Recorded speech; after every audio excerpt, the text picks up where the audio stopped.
instances that you felt like you were mistreated, like as Njoroge, because of your disability or being in the institution? Yeah, yes. As I gave that example of being denied to participate in the drama festivals. Two, given my own plight, in class 5, I said in class 4, I began a journey towards a medical corrective surgeries, a series of them, towards my life. And in class 5, I was taken to Kikuyu Hospital, and a catheter was inserted against my will. And we now know, and I now know, even as a nurse, even when I'm handling the pediatric patients, there is what we call that consent. Not a legal per se, but even before the caregiver gives me a consent, I have to also assess the body language of that young baby or young teenager or young adolescent girl or boy. But a catheter was inserted in the middle of drama festivals again. And so I was denied to attend the provincial drama festivals. No consent. I was just woken up one morning, taken to hospital, and a catheter was inserted. So nobody explains why. When you are at the hospital, and then you realize what they're about to do, will you resist? No, you can't. You'll be punished. So you do it because somebody else has just said, and this repeats itself, of course, much later while I had just done class 8. So all of a sudden, there were two groups. Oh, Njoro, you have to go for a surgery. Are you sure you go to Form 1 with this condition? And I started asking them, why? If it goes to the worst, I know I'll go to a special school where I'll fit in. My class 3 teacher, and I thank God for him, to date he's my mentor. And he's still a teacher in one of the special schools in Dagoretti. Helped us, and when we started doing drama festivals, created our own library, started learning computers, and that children's home life was taken away from us, and we were given a new, focus and hope in life.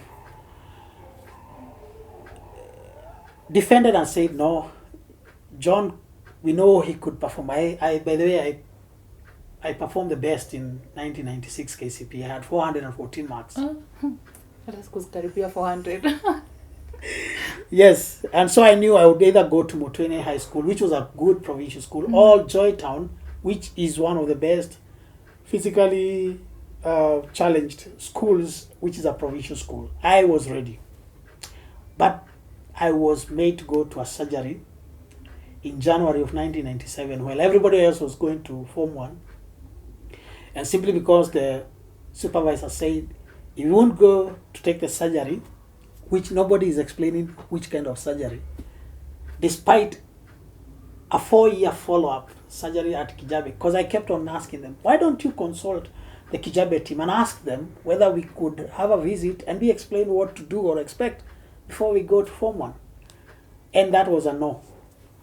And so I was taken to Kikuyu Hospital, done a surgery by a pediatrician. It destroyed all the other corrective surgeries. So I had multiple leakages of urine. Then the surgeon, unfortunately, was from the AMREF. So she got an emergency call. And so she flew, just as the name is, a blind doctor. I was left in the hands of an orthopedic technician. No, doctor.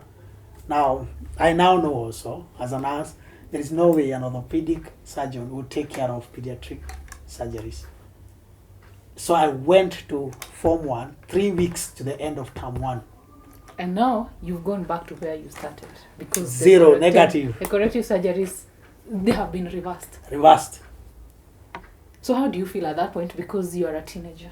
No, I remember in Kikuyu Hospital. It was a Sunday. And that night I cried. I cried because everything else which I had hoped for was taken away. Every small milestone that had been made to reduce my incontinence was shuttered down. I had full of unforgiveness in my heart that night. But I think God is good because I knew Christ while I was young. I was in class 3. And so I had to learn to forgive. But I remember I took the hand of my church school teachers who visited me, and they really talked to me. Then the supervisor, realizing what had been done and the stories that she received from the hospital, because I spoke it out. I said, you destroyed my life, you changed my life, you never gave me an opportunity to go to Kijabe. You have messed things up, and probably I'll now go back. I kept on telling you this surgery was not warranted. So she came on a Sunday afternoon and begged for forgiveness. I said, it's okay, tomorrow we'll take it. They asked me, what do you want? I told them, I want to go to school now. I don't want anything. Incontinence. With the incontinence. I know I'm going to a special school. Take me to the school. And the only 3 weeks, I told them, no, staki, mimi nataka kwenda shule. I wanted to be away from that place. Yeah, you needed a break. I needed a break. It was too much for me to handle. And I went to school. In 3 weeks, I had done all the notes, sat for the exams, literally. And even copied notes for my 3 best friends. And I did an exam and I got marks 10 points shy of the halfway. Yeah. And my high school life began from there. Mm-hmm. Yes.